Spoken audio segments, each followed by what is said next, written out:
Halo teman-teman semua, senang sekali bisa bertemu lagi di Kecoa Elektrik. Hari ini, kita akan membahas sesuatu yang seringkali menjadi gajah di dalam ruangan. Sesuatu yang besar, nyata, tapi jarang dibicarakan secara terbuka. Kita semua pasti sering melihat konten tentang orang-orang yang mendadak kaya dari aset kripto, pamer mobil baru, atau liburan mewah ke luar negeri hanya dari hasil trading. Tapi, pernahkah kamu bertanya-tanya, di mana suara orang-orang yang rugi? Kenapa berita tentang kerugian masif di kripto jarang sekali muncul ke permukaan, kecuali jika sudah terjadi kejadian yang sangat ekstrem? Padahal, secara statistik, jumlah orang yang merugi jauh lebih banyak daripada yang untung. Hari ini, kita akan bedah secara edukatif apa yang sebenarnya terjadi di balik layar, kenapa banyak orang terjebak, dan bagaimana cara kita melindungi diri dari ilusi kaya mendadak. Mari kita mulai diskusi menarik ini dengan hati yang tenang dan pikiran yang jernih.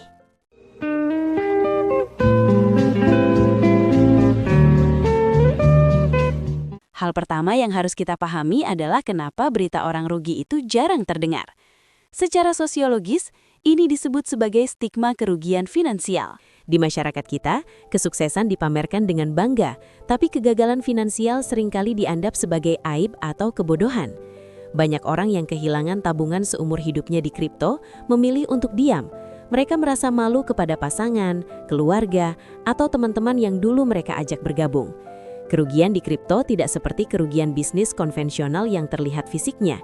Di kripto, angka itu hilang begitu saja di balik layar ponsel. Secara edukatif, ini menciptakan distorsi informasi. Karena yang bersuara hanya yang menang, penonton baru menganggap bahwa peluang menangnya 90%, padahal kenyataannya bisa jadi sebaliknya.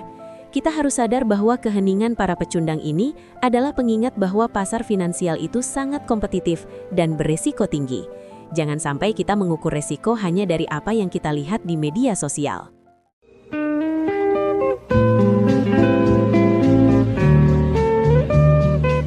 Kenapa banyak orang rugi? Karena banyak yang masuk ke kripto tanpa memahami apa yang mereka beli. Mereka hanya ikut-ikutan karena tidak ingin ketinggalan atau FOMO. Di dunia finansial, ada teori menarik bernama The Great Fool Theory atau teori si bodoh yang lebih besar. Inti dari teori ini adalah kamu membeli sebuah aset yang harganya sudah tidak masuk akal dengan harapan ada orang yang lebih bodoh lagi yang mau membeli aset itu darimu dengan harga yang lebih tinggi. Masalah terjadi ketika harga sudah di puncak dan tidak ada lagi orang bodoh baru yang masuk. Disitulah harga terjun bebas. Edukasi penting untuk kita. Kripto, terutama koin-koin baru yang tidak punya fungsi jelas, seringkali bergerak murni berdasarkan spekulasi.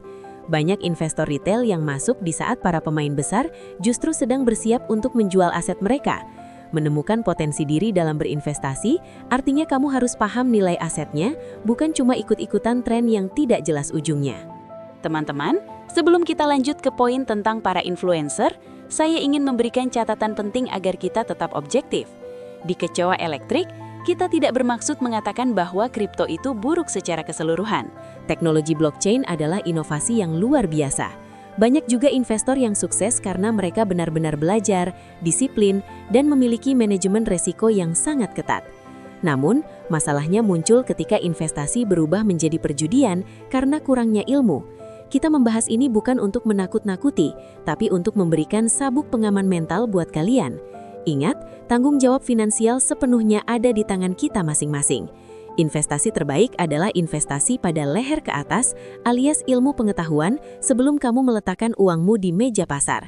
Mari kita lanjutkan dengan semangat belajar yang lebih kuat.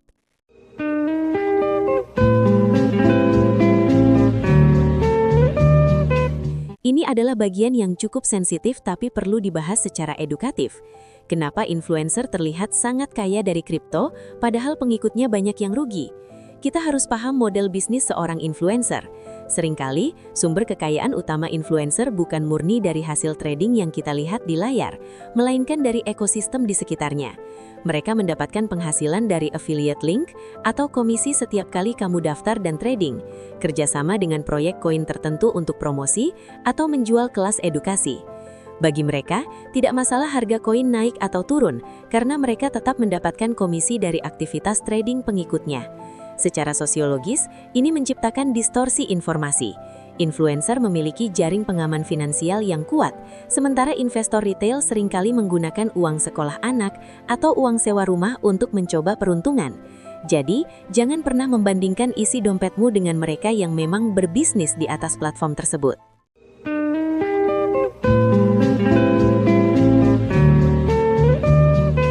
Salah satu alasan kenapa banyak yang rugi diam-diam adalah karena terjebak dalam skema pump and dump. Di dunia kripto yang minim regulasi, sangat mudah bagi sekelompok orang bermodal besar, sering disebut whale, untuk memanipulasi harga koin kecil. Mereka akan melakukan promosi besar-besaran, menyewa influencer untuk bicara positif, sehingga harga naik drastis, pump. Saat masyarakat mulai berebut membeli karena takut ketinggalan, para whale ini akan menjual semua aset mereka sekaligus, dump. Hasilnya, harga jatuh ke titik nol dalam hitungan menit. Edukasi penting untuk kita.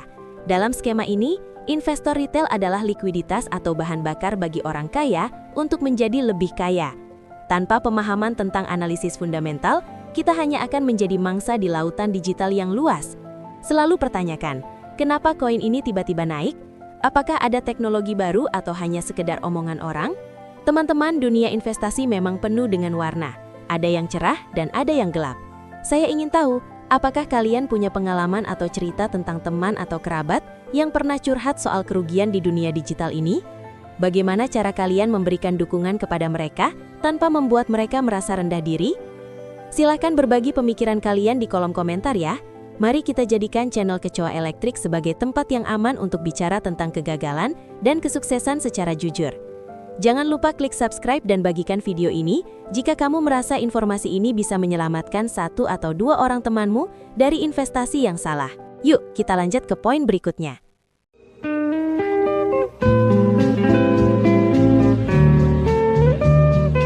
Secara neuroscience, trading kripto memiliki kemiripan dengan mekanisme perjudian.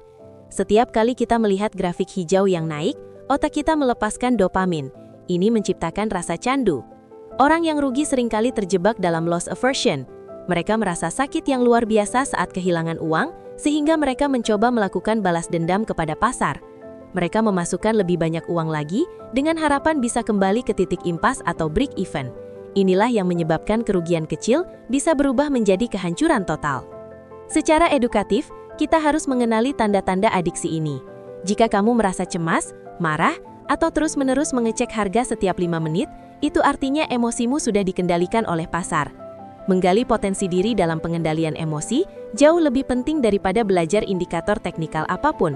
Investor yang hebat adalah investor yang bisa tetap tenang saat semua orang panik.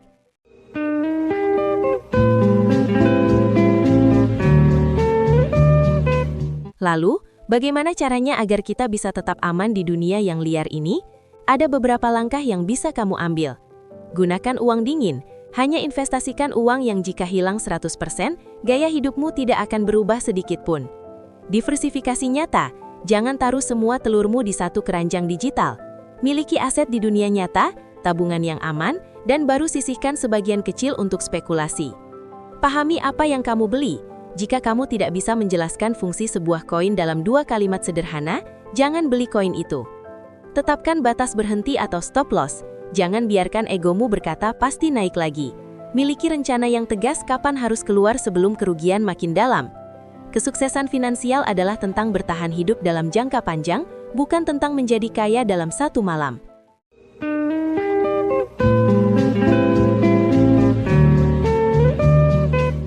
Sebagai penutup, dunia kripto memang menawarkan potensi besar, tapi ia juga menyimpan resiko yang sama besarnya. Jangan biarkan layar media sosial yang penuh kemewahan membuatmu merasa tertinggal atau rendah diri. Hidup ini jauh lebih luas daripada sekedar angka di aplikasi trading. Banyak orang merugi bukan karena mereka kurang pintar, tapi karena mereka kurang sabar dan terjebak dalam sistem yang belum mereka pahami sepenuhnya. Tetaplah bekerja dengan nyata, tetaplah berkarya, dan jadikan investasi sebagai alat untuk mencapai tujuan hidupmu, bukan sebagai tujuan hidup itu sendiri.